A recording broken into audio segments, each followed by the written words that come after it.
মৰমৰ ছাত্ৰ ছাত্ৰীসকল, কৰোনা ভাইৰাছৰ বাবে লকডাউন চলি আছে আৰু তাৰ ফলত আমাৰ বিদ্যালয়সমূহ বন্ধ আছে। তো আমি ভালদৰে সেইকাৰণে পাঠদান কৰিব পৰা নাই বিদ্যালয়সমূহত। সেইকাৰণে আমি অনলাইনৰ যোগেদি পাঠদান কৰিবলগীয়া হৈছে। তো আজি মই তোমালোকৰ সপ্তম শ্ৰেণীৰ সমাজ বিজ্ঞানৰ পাঠ নং 6 সম্পদৰ বিষয়ে পাঠদান কৰিবলৈ ওলাইছোঁ। প্ৰথমে প্ৰশ্নটো হৈছে সম্পদ মানে কি? তোমালোকে জানানে সম্পদ মানে কাক কয়? সম্পদ হৈছে যিবোৰ সামগ্ৰীয়ে আমাৰ দৈনন্দিন জীৱনৰ আমাৰ প্ৰয়োজনসমূহ পূৰণ কৰে। আমাৰ দৈনন্দিন জীৱনত যিবোৰ আমাৰ দৰকাৰী বস্তু সেইবোৰ পূৰণ কৰে, সেইবোৰে হৈছে সম্পদ। এই সম্পদসমূহ বিভিন্ন উৎসৰ পৰা মানুহে আহৰণ কৰি লয় আৰু ইয়াৰ অৰ্থ হ'ল তাৰমানে সম্পদ মানে হৈছে যিবোৰ সামগ্ৰীয়ে আমাৰ দৈনন্দিন জীৱনৰ প্ৰয়োজনীয়তা পূৰণ কৰে। উদাহৰণস্বৰূপে আমি ক'ব পাৰোঁ বায়ু, পানী, মাটি, শক্তি, উদ্ভিদ, কয়লা। বায়ু নহ'লে আমি থাকিব নোৱাৰোঁ। আমাক বাসস্থান ঘৰ দুৱাৰ বনাবলৈ মাটিৰ প্ৰয়োজনেই হয়। এইবোৰক হৈছে সম্পদ। এইবোৰে আমাৰ প্ৰয়োজন পূৰণ কৰে। এতিয়া পৃথিৱীত পোৱা সকলো সম্পদেই কিন্তু সামগ্ৰীয়ে কিন্তু সম্পদ নহয়। সম্পদ হৈছে যিবোৰে আমাৰ প্ৰয়োজনবোৰ পূৰণ কৰে, সেইবোৰে হৈছে সম্পদ। যিমান আগতে আমি উদাহৰণস্বৰূপে চাহ খেতিৰ কথাই ক'ব পাৰোঁ। চাহ গছক সাধাৰণতে আগতে প্ৰাকৃতিক সামগ্ৰী বুলি উদ্ভিদ বা প্ৰাকৃতিক সামগ্ৰী বুলি হিচাপেহে ধৰা হৈছিলে। যেতিয়া ব্ৰিটিছসকল আহিলে, তেওঁলোকে চাহ খেতি বিভিন্ন পদ্ধতিৰে চাহ খেতি উৎপাদন কৰিব ল'লে আৰু আমাৰ জীৱনত প্ৰয়োজনীয় সামগ্ৰী হিচাপে তেওঁলোকে তাক ব্যৱহাৰ কৰিবলৈ শিকালে। সেই তেতিয়াৰ পৰাই কি হ'ল, চাহ খেতি এবিধ সম্পদ হৈ গ'ল। এতিয়া এই সম্পদসমূহক বিভিন্ন ভাগত ভাগ কৰা হৈছে। প্ৰধান ভাগ হৈছে তিনিটা। সম্পদৰ প্ৰধান ভাগ হৈছে তিনিটা। এটা হৈছে প্ৰাকৃতিক সম্পদ, এটা হৈছে মানৱ সম্পদ আৰু এটা হৈছে মানৱ সৃষ্ট সম্পদ। প্ৰাকৃতিক সম্পদৰ অৰ্থ হ'ল যিবোৰ আমি প্ৰাকৃতিকভাৱে পাওঁ, নিজে হয় যিবোৰ, সেইবোৰ হৈছে প্ৰাকৃতিক সম্পদ। যেনে গছ, বায়ু, এইবোৰ হৈছে প্ৰাকৃতিক সম্পদ। আনহাতে মানৱ সম্পদ, মানুহকো এটা সম্পদ বুলি কোৱা হয়, কাৰণ মানুহৰ বুদ্ধিৰ জৰিয়তে আমি বিভিন্ন সমাজৰ উন্নতি সাধন কৰিব পাৰোঁ। সেইকাৰণে মানুহক মানৱ সম্পদ বুলি কোৱা হয়। আৰু আনটো হৈছে মানৱ সৃষ্ট সম্পদ। মানৱ সৃষ্ট সম্পদ হৈছে যিবোৰ বস্তু মানুহে সৃষ্টি কৰি ল'ব পাৰে, যেনে ঘৰ দুৱাৰ, নানা ধৰণৰ দলং, বিল্ডিং, স্কুল, ঘৰ, এইবোৰ হৈছে মানৱ সৃষ্ট সম্পদ। কল কাৰখানা, এইবোৰ হৈছে মানৱ সৃষ্ট সম্পদ। কাৰণ এইবোৰ মানুহেহে নিজে সৃষ্টি কৰিব পাৰে, মানুহে সৃষ্টি কৰি লয় নিজৰ প্ৰয়োজন পূৰণ কৰিব পাৰে কাৰণে। সেইকাৰণে ইয়াক কোৱা হয় মানৱ সৃষ্ট সম্পদ। এতিয়া আমি পঢ়িম প্ৰাকৃতিক সম্পদ। প্ৰাকৃতিক সম্পদক তোমালোকে গম পাইছা, যিবোৰ সম্পদ আমি প্ৰাকৃতিকভাৱে পাওঁ, সেইবোৰ হৈছে প্ৰাকৃতিক সম্পদ। প্ৰকৃতিয়ে আমাক সেইবোৰ আমি প্ৰকৃতিৰ পৰাই সেই সম্পদসমূহ আমি পাওঁ। যেনে মানুহৰ প্ৰধান প্ৰয়োজন তিনিটা, মৌলিক প্ৰয়োজন তিনিটা আছে, যেনে খাদ্য, বাসস্থান আৰু বস্ত্ৰ। এই সকলোবোৰ আমি প্ৰকৃতিৰ পৰা আমি এইবোৰ বস্তু আহৰণ কৰিব পাৰোঁ। এতিয়া খাদ্য নহ'লে আমি থাকিব নোৱাৰোঁ। তাৰপাছতে বস্ত্ৰটো আমাৰ প্ৰয়োজনীয় আৰু থাকিবলৈ আমাক জেগা লাগে, ঠাই লাগে। সেই হৈছে বাসস্থান, য'ত আমি বাস কৰোঁ। এইকেইটা আমাৰ মানুহৰ মৌলিক প্ৰয়োজন। প্ৰাকৃতিক সম্পদসমূহ আকৌ কেইটামান ভাগত ভাগ কৰা হৈছে। সেইকেইটা হৈছে তোমালোকৰ প্ৰাচুৰ্যৰ ওপৰত ভিত্তি কৰি, উৎপত্তিৰ ওপৰত ভিত্তি কৰি আৰু বিতৰণৰ ওপৰত ভিত্তি কৰি আৰু উন্নয়ন আৰু ব্যৱহাৰৰ ওপৰত ভিত্তি কৰি প্ৰাকৃতিক সম্পদসমূহক এই চাৰিটা প্ৰধান ভাগত ভাগ কৰা হৈছে। প্ৰাচুৰ্যতাৰ ওপৰত ভিত্তি কৰি আকৌ প্ৰাকৃতিক সম্পদৰ দুটা মূল ভাগত ভাগ কৰা হৈছে। সেইকেইটা হৈছে নৱীকৰণক্ষম সম্পদ আৰু এটা হৈছে অনৱীকৰণক্ষম সম্পদ। নৱীকৰণক্ষম সম্পদ মানে হৈছে যিবোৰ সম্পদ আমি বাৰে বাৰে ব্যৱহাৰ কৰি থাকিব পাৰোঁ।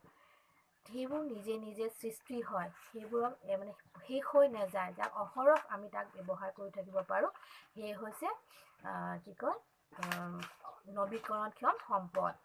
আৰু আনটো হৈছে অনৱীকৰণক্ষম সম্পদ, তাৰমানে তাক আমি বাৰে বাৰে ইউজ কৰিব নোৱাৰোঁ, ব্যৱহাৰ কৰিব নোৱাৰোঁ। আমি যদি তাক যদি অযথা যদি আমি ব্যৱহাৰ কৰি সেই সম্পদবোৰ হয়তো এদিন নাইকিয়া হৈ যাব। আমি তাৰ মানে উচিত ব্যৱহাৰ কৰোঁ, সৎ ব্যৱহাৰ নকৰিলে সেইবোৰ হয়তো কি কয় নাইকিয়া হৈ যাব। সেয়েহে নৱীকৰণক্ষম সম্পদবোৰ ভিতৰত পৰে তোমাৰ মাটি, পানী, বায়ু, প্ৰাকৃতিক ঘাঁহনি, অৰণ্য, বন্য জীৱ জন্তু ইত্যাদি। এইবোৰ আমি কি কয় সময়ে সময়ে প্ৰাকৃতিকভাৱে স্থানান্তৰ, পৰিৱৰ্তন আৰু পুনৰ উৎপাদন হয়। অনৱীকৰণ সম্পদসমূহ যেনেকৈ হৈছে খনিজ পদাৰ্থ, তাম, লো, জীৱাশ্ম ইন্ধন যেনে কয়লা, খাৰুৱা তেল, এইবোৰ হৈছে অনৱীকৰণ সম্পদ। এইবোৰ যদি আমি সদব্যৱহাৰ, এই সম্পদবোৰ যদি আমি সদব্যৱহাৰ নাজানো, আমি সদব্যৱহাৰ কৰিব নোৱাৰোঁ, তেনেহ'লে এই সম্পদবোৰ এদিন নহয় এদিন শেষ হৈ যাব। যেনেদৰে আমি যদি পেট্ৰলৰ সদব্যৱহাৰ যদি আমি কৰিব নোৱাৰোঁ, হয়তো এদিন খনিজ তেল নাইকিয়া হৈ যাব আৰু আমি আকৌ চাইকেল ব্যৱহাৰ কৰিবলগীয়া অৱস্থালৈ আহি পৰিব, কাৰণ এইবোৰ নাইকিয়া হৈ গ'লে আমি যিহেতু এইবোৰ শেষ হৈ যোৱাৰ সম্ভাৱনা থাকে। কিন্তু এইখিনিতে আৰু এটা কথা ক'ব লাগিব, যদি নৱীকৰণ সম্পদক যদি আমি সদব্যৱহাৰ নকৰোঁ, এই সম্পদবোৰো কিন্তু সময়ত অনৱীকৰণ সম্পদলৈ হৈ যাবৰ সম্ভাৱনা আছে। সেইকাৰণে আমি উচিত ব্যৱহাৰ কৰিব লাগে, চব বস্তুৰে প্ৰত্যেকটো বস্তুৰে আমি সদব্যৱহাৰ কৰিব লাগিব। দ্বিতীয়তে তাৰপিছত তোমালোকৰ উৎসৰ ভিত্তিত প্ৰাকৃতিক সম্পদবোৰ আৰু দুটা ভাগত ভাগ কৰা হৈছে। সেইকেইটা হৈছে জৈৱিক সম্পদ আৰু এটা হৈছে অজৈৱিক সম্পদ। জৈৱিক সম্পদবোৰ যিবোৰ আমি জীৱ জগতৰ পৰা পাওঁ, যেনে ফল মূল, শাক পাচলি, শস্য, এইবোৰৰ পৰা আমি যিবোৰ জীৱৰ পৰা আৰম্ভ কৰোঁ সেইবোৰে হৈছে জৈৱিক, উদ্ভিদ জগতৰ পৰা আৰম্ভ কৰোঁ এইবোৰে হৈছে জৈৱিক সম্পদ। আনহাতে কি কয় অজৈৱিক, যিবোৰৰ প্ৰাণহীন নাই, যিবোৰৰ জীৱন নাই, সেইবোৰে হৈছে অজৈৱিক সম্পদ, যেনে শিল, মাটি, পানী, খনিজ সামগ্ৰী ইত্যাদি। এইবোৰ হৈছে অজৈৱিক সম্পদৰ ভিতৰত পৰে। জৈৱিক সম্পদবোৰ হৈছে শস্য, ফল মূল, শাক পাচলি, এই সকলোবোৰে হৈছে জৈৱিক সম্পদ, আৰু যিবোৰৰ জীৱন নাই সেইবোৰে হৈছে অজৈৱিক সম্পদ, যেনে শিল, মাটি, পানী, খনিজ সামগ্ৰী ইত্যাদি। আনটো ভাগ হৈছে বিতৰণৰ ভিত্তিত প্ৰাকৃতিক সম্পদসমূহ দুটা ভাগত ভাগ কৰা হৈছে। এটা হৈছে সৰ্বব্যাপী সম্পদ আৰু এটা হৈছে স্থানভিত্তিক সম্পদ। সৰ্বব্যাপী সম্পদ মানে সকলোতে পোৱা যায়। সৰ্বব্যাপী মানে সৰ্বব্যাপী অৰ্থটো হৈছে আমি সকলোতে আমি পাওঁ, যেনেকৈ অক্সিজেন, উশাহ চাপেও আমি অক্সিজেন, এইটো হৈছে আমাৰ সৰ্বব্যাপী, কাৰণ আমি অক্সিজেন য'লৈকে যাওঁ অক্সিজেন আমি পাওঁৱেই, এই হৈছে সৰ্বব্যাপী হয়। কিন্তু আনটো হৈছে স্থানভিত্তিক সম্পদ, যিবোৰ সকলো ঠাইতে পোৱা নাযায়। এক নিৰ্দিষ্ট পৰিৱেশ আৰু নিৰ্দিষ্ট অৱস্থাত এই সম্পদসমূহ পোৱা যায়, যেনে লো, আকৰ, তাম, কয়লা আদি হৈছে স্থানভিত্তিক সম্পদ। এই লো, আকৰ এই সকলোতে, তাম, কয়লা এই সকলো জেগাতে, সকলো ঠাইতে পোৱা নাযায়।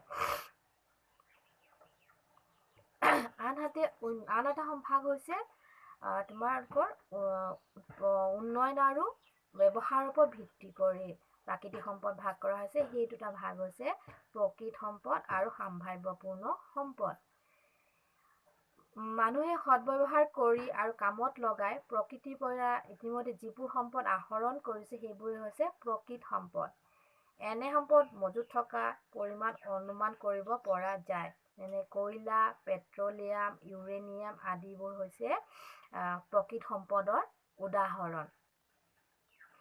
আৰু যিবোৰ সম্পদ আমাৰ ভৱিষ্যতৰ উন্নয়নত সহায় কৰাৰ সম্ভাৱনীয়তা থাকে সেইবোৰ হৈছে সাম্ভাৱ্যপূৰ্ণ সম্পদ। এই শ্ৰেণীৰ সম্পদ মজুত থকা পৰিমাণ আমি নিশ্চিতকৈ জানিব সম্ভৱ নাই, এইটো হয়তো যেতিয়া প্ৰয়োজন হ'ব তেতিয়াহে আমি ব্যৱহাৰ কৰিব পাৰিম। সম্ভাৱ্য মানে সম্ভৱ আছে, সেইবোৰ আমি ব্যৱহাৰ কৰা সম্ভৱ আছে।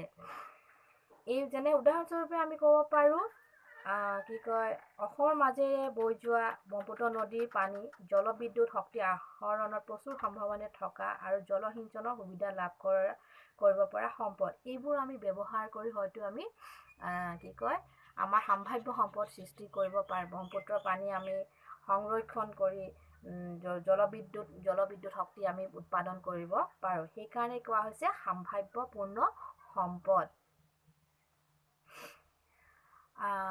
ছাত্ৰ ছাত্ৰীসকল, আজিলৈ মই ইমানতেই সামৰিলোঁ তোমালোকৰ পাঠ। এইখিনিয়ে তোমালোকে এই লেচন পাঠটো তোমালোকে ঘৰত ভালদৰে পাঠদান পঢ়িবা।